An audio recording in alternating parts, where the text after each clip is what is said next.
Se você gosta de história, provavelmente conhece os principais impérios coloniais que existiram durante a época do colonialismo europeu: Grã-Bretanha, França, Espanha, Portugal, Países Baixos, Alemanha e Itália. Mas houve outras nações europeias menores que tentaram, às vezes com certo grau de sucesso, estabelecer seus próprios impérios coloniais menores, incluindo exemplos de nações não europeias que por um tempo tiveram impérios coloniais. Então, neste vídeo, vou falar sobre alguns dos impérios coloniais menos conhecidos da história. Primeiro, Dinamarca. A Dinamarca provavelmente é a mais conhecida entre esses impérios coloniais menos conhecidos. Ela possuía territórios, embora poucos e pequenos, em todos os continentes, com exceção da Oceania.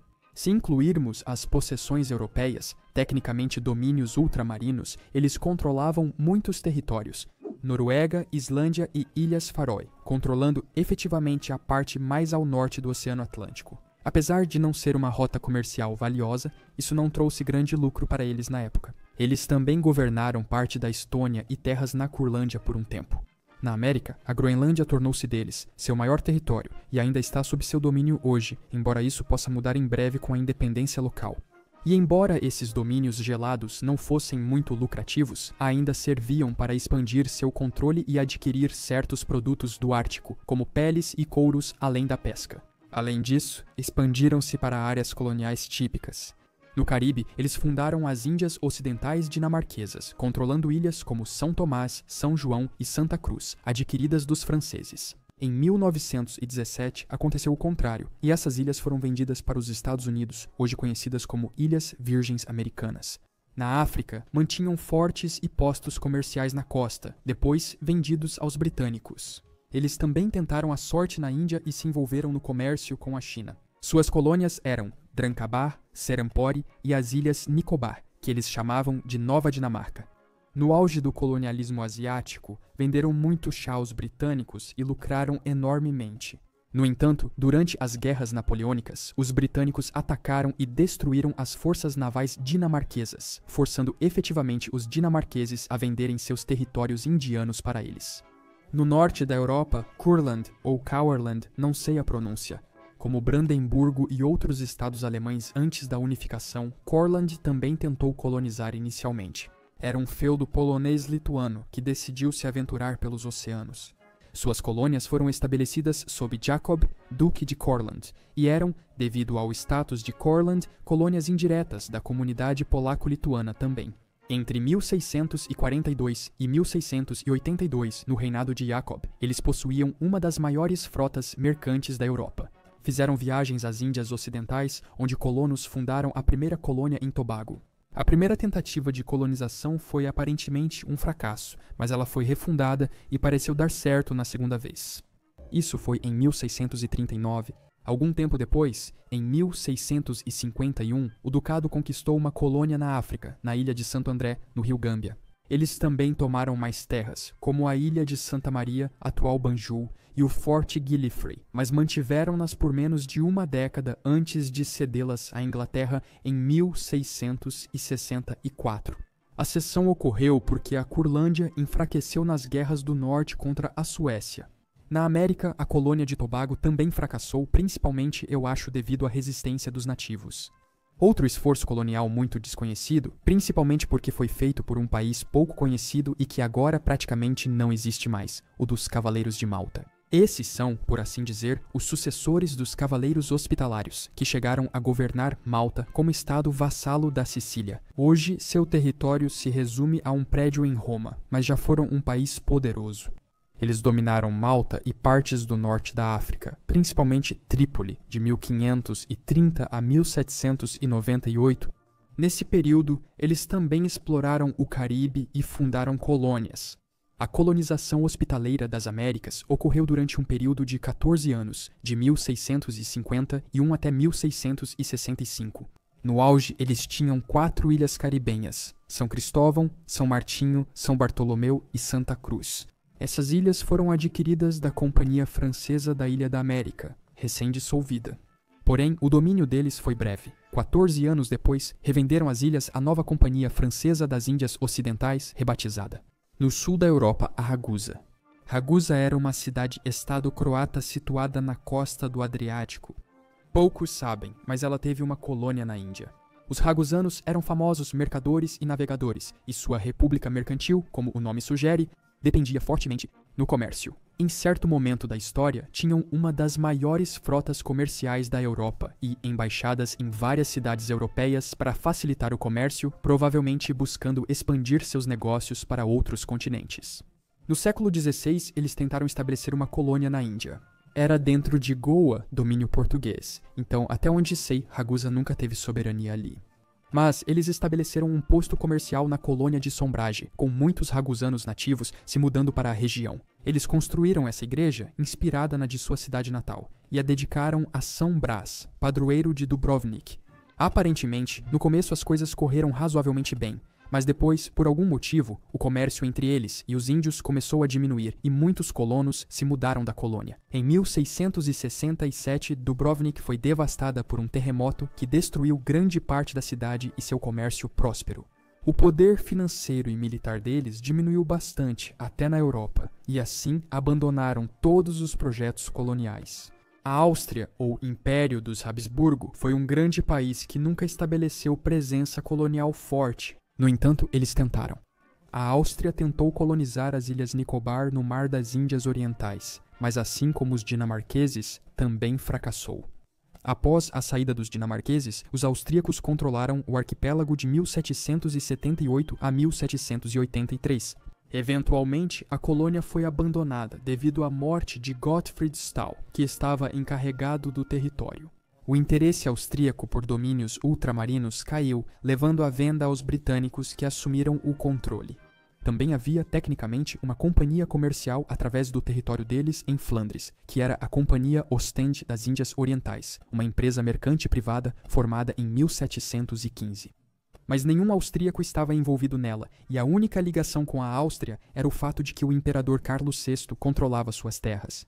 Em 1778, a imperatriz Maria Teresa, intrigada com o colonialismo asiático, criou a Companhia Asiática Austríaca de Trieste. Eles tentaram estabelecer um assentamento de mineração de ouro na costa de Moçambique, mas fracassaram e logo foram expulsos pelos portugueses. Em certo momento, eles tentaram comprar rio de ouro da Espanha na costa oeste da África. Apesar do apoio dos austríacos e do próprio imperador, os húngaros bloquearam a compra com o argumento de que a expansão naval prejudicaria o orçamento nacional. Eles tiveram uma pequena concessão em Tianjin, China, de só 0,6 km² perdida na Primeira Guerra Mundial. O Império Habsburgo, depois Áustria-Hungria, foi provavelmente a única grande potência europeia da época sem colônias. Acho que a Rússia é outro exemplo, tendo se expandido só até o Alasca e alguns postos na Califórnia. O motivo pelo qual essas duas grandes nações não se aventuraram tanto pelos oceanos é simples: elas se expandiram por terra. O Império Austro-Húngaro tomou o território de outras nações naturais, por assim dizer, como Bósnia, Sérvia, Croácia, então eles já estavam expandindo seu domínio sobre essas novas terras. Eram terras muito problemáticas, o que os mantinha ocupados demais para quererem ou poderem se aventurar em outros lugares. Eles já tinham problemas suficientes na Europa. A Rússia também se expandiu por terra, mas de modo diferente. Governou alguns locais problemáticos, mas principalmente áreas desabitadas, como a Sibéria, cuja colonização e anexação por russos é comparada ao domínio temporário britânico na Índia. Não sei se concordo, mas foi importante. Mais ao norte, a Suécia. A Suécia, assim como a Dinamarca, teve colônias importantes na África, América e Ásia. Na África, controlaram a costa do Ouro Sueca, hoje Gana, com alguns assentamentos. Fort Apollonia, Christiansborg, Battenstein, Witsen e Karlsborg. Eles chegaram em 1650, mas perderam esses territórios para dinamarqueses e holandeses em 1663. Na América, fundaram colônias na Nova Suécia, São Bartolomeu e Guadalupe. A Nova Suécia era uma colônia sueca na América do Norte, situada ao longo do baixo rio Delaware, de 1638 a 1655. O Fort Christina, em Wilmington, Delaware, foi o primeiro assentamento, expandindo-se depois para as atuais Nova Jersey, Nova York e Pensilvânia. A Nova Suécia foi conquistada pela República Holandesa em 1655 durante a Segunda Guerra do Norte e incorporada à Nova Holanda. São Bartolomeu foi uma ilha caribenha vendida aos franceses após menos de um ano de domínio. Em Guadalupe, eles ganharam depois que a Grã-Bretanha cedeu a ilha para eles, mas acabou indo para os franceses também, que haviam colonizado a ilha originalmente. Em 1733, a Companhia Sueca das Índias Orientais abriu uma fábrica em Porto Novo, hoje Paringepetai, na Ásia. Embora, após um mês, ela tenha sido destruída pelos britânicos e pelos franceses. E realmente parece que as grandes potências europeias desempenharam um papel importante em impedir que essas outras menores alcançassem o mesmo nível de poder no colonialismo.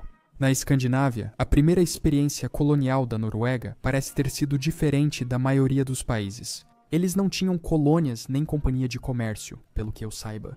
Eles apenas controlavam a Société do Madao em Moçambique português, dona de plantações de coco e uma fábrica de óleo de palma.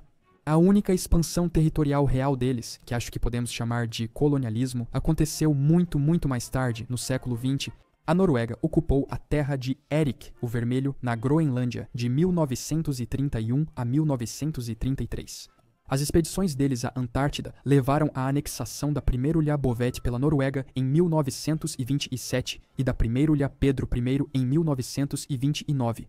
A posterior expansão deles para mar aberto meio que levou à anexação total dessas ilhas até hoje, sem perdê-las no processo de descolonização, como aconteceu com a maioria dos territórios ultramarinos da Europa. Essas ilhas estavam desabitadas ao serem reivindicadas, então faz sentido continuarem sendo deles. A Noruega manteve a soberania da terra da Rainha Maud, na Antártida. Apesar de não serem iniciativas estatais, nem terem se tornado territórios noruegueses, muitos assentamentos pelo mundo foram fundados por noruegueses. Exemplos incluem a colônia norueguesa na Califórnia, Marburgo na África do Sul, Joinville no Brasil e Northwood na Nova Zelândia. E, finalmente, a única nação não europeia desta lista, a Nova Zelândia. Essa escolha é debatível, pois a Nova Zelândia não teve movimento colonial, mas passou por exemplo de colonialismo. Entre 1920 e 1962, eles controlaram Samoa Ocidental, que tiraram dos alemães, que a controlavam desde 1900. Após a Primeira Guerra Mundial, a Liga das Nações deu à Nova Zelândia o mandato para governar as ilhas. Pelo que li, eles não queriam as ilhas e os samoanos não queriam eles lá. Ambos ficaram felizes quando acabou. Em 2002, o governo da Nova Zelândia pediu desculpas formais aos samoanos por seu domínio colonial na ilha, lembrando-nos que, apesar do interesse histórico dos impérios coloniais, eles foram erguidos à custa do esforço e exploração dos nativos, geralmente forçados a trabalhar para o lucro do colonizador e submetidos a um poder estrangeiro mais forte. Então, esses foram alguns dos impérios coloniais menos conhecidos que já existiram, desde pequenas tentativas que acabaram sendo um fracasso até outras que de fato foram relativamente bem-sucedidas, mas que simplesmente não são muito conhecidas porque são muito menores do que os impérios das grandes potências europeias. Esses foram os principais que consegui encontrar e, tirando a Nova Zelândia, eles estão, em sua maioria, restritos à Europa. E até mesmo a Nova Zelândia tem uma certa dimensão europeia, considerando seu papel como domínio britânico na época. Então, você conhece algum outro império colonial de curta duração ou apenas territorialmente pequeno na história? Avise nos comentários se quiser outro vídeo sobre isso. Obrigado por assistir. Inscreva-se se quiser e até a próxima para mais conhecimento geral.